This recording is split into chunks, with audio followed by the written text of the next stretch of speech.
नमस्कार दोस्तों, जैसा कि एसएससी जीडी की वैकेंसी आ गई है और एसएससी जीडी के अंतर्गत जो पोस्ट आते हैं, जो योग्यताएं हैं, उन पर सब पर हम अभी डिस्कस करेंगे।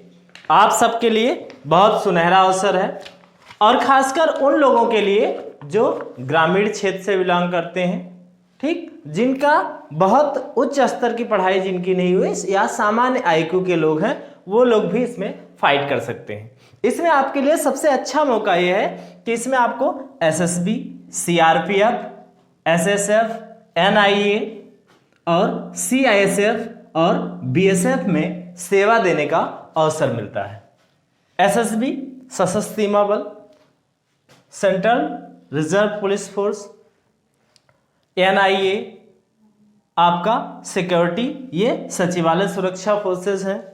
एनआईए नेशनल इन्वेस्टिगेटिंग एजेंसी, ठीक, सीआईएसएफ है, बॉर्डर सिक्योरिटी फोर्सेस है। इन सब में आपको सेवा देने का अवसर मिलता है।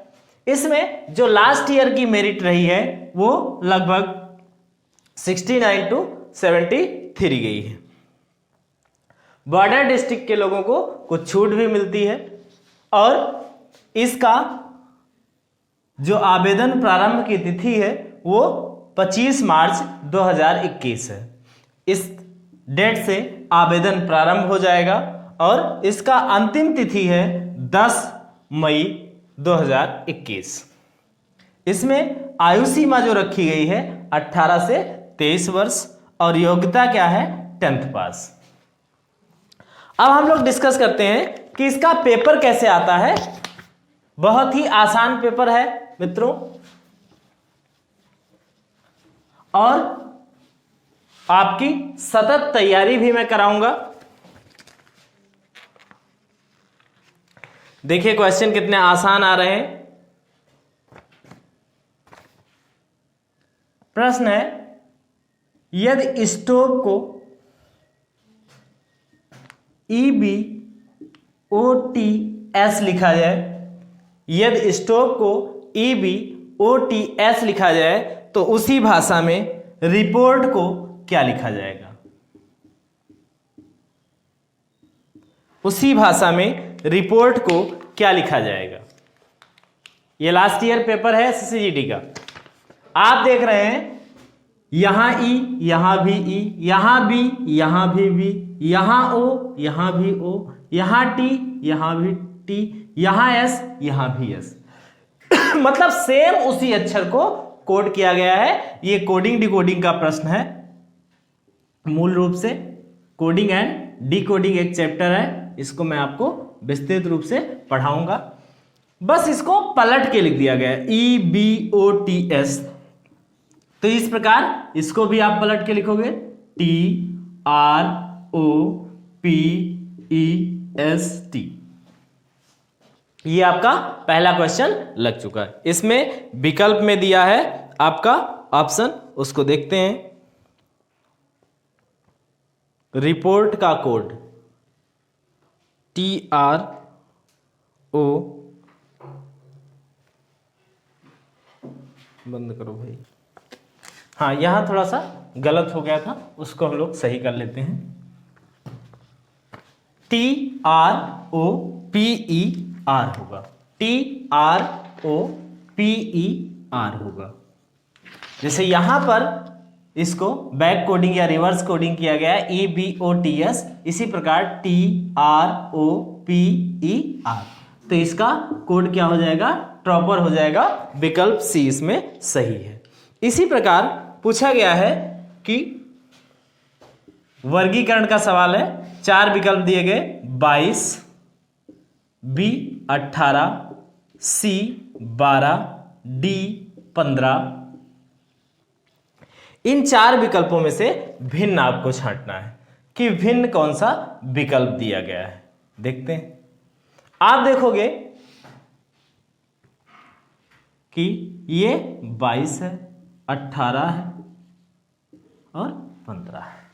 अगर सम विषम के आधार पर आप देखोगे तो ये संख्या जो आपकी है वो क्या है, सम संख्या है, ये संख्या सम संख्या है, ये संख्या सम संख्या है, लेकिन क्या ए सम संख्या है? नहीं, इसलिए इसमें क्या हो जाएगा, विकल्प डी आपका सही आंसर हो जाएगा। क्लियर।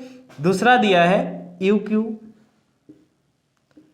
जे G R N N J. इसमें देखिए ये U 21 पे, Q 17 पे, तो 17 21 4 का अंतर।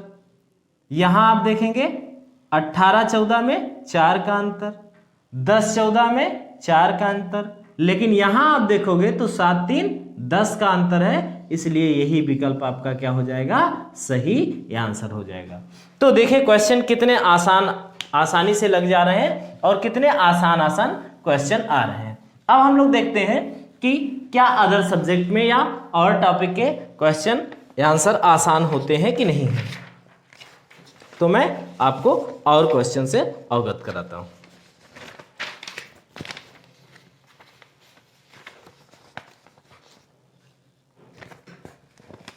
जैसे पूछा गया है कि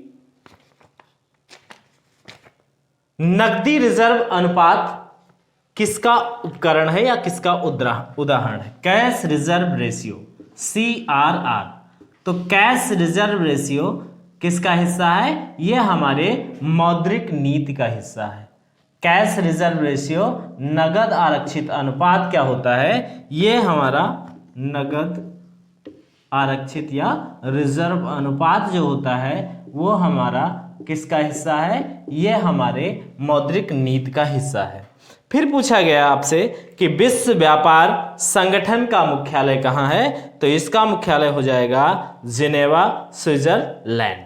तीसरा पूछा गया किस सुल्तान ने कठोर नीति अपनाई। किस सुल्तान ने कठोर नीति अपनाई। ऑप्शन दिया है अलाउद्दीन खिलजी, गयासुद्दीन तुगलक, बलबन और इल्तुतमिश। किस सुल्तान ने कठोर नीति अपनाई।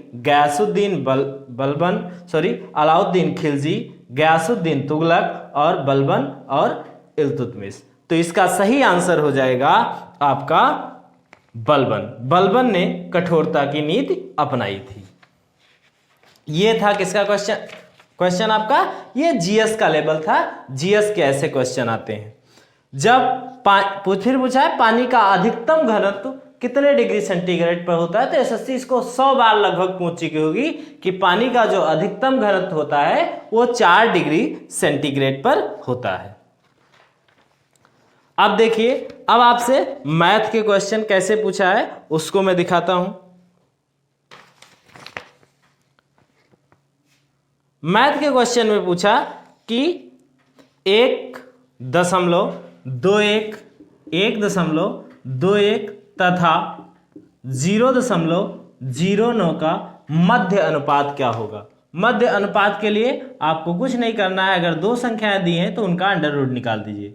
तो ये दो संख्याएं हैं 1.21, 0.09, तो इसका मध्य अनुपात इसका वर्गमूल क्या हो जाएगा 1.1। क्यों, क्योंकि 11 का वर्ग 121 होता है और 121 का वर्गमूल कितना होता है 11 होता है। तो ये 2 अंक बाद दशमलव लगा है, यहाँ 1 अंक बाद हो जाएगा। इसी प्रकार इसका कितना हो जाएगा 0.3 हो जाएगा।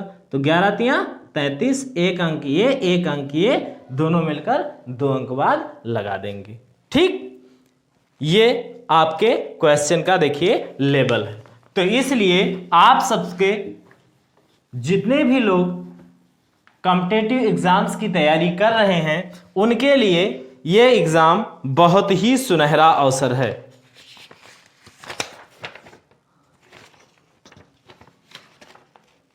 और बहुत सारे क्वेश्चन हैं जो कि यहाँ संभव नहीं है उनको करना, हिंदी या इंग्लिश का इसमें ऑप्शन रहता है। हिंदी के क्वेश्चन भी बहुत ही आसान आए हैं और इंग्लिश के क्वेश्चन भी लगभग आसान हैं। इसका मैं पीडीएफ आपको वीडियो लिंक के माध्यम से शेयर कर दूंगा और नेक्स्ट पेपर में मैं ये पूरा पेपर सॉल्व कराऊंगा। धन्यवाद, जय हिंद, गुड नाइट।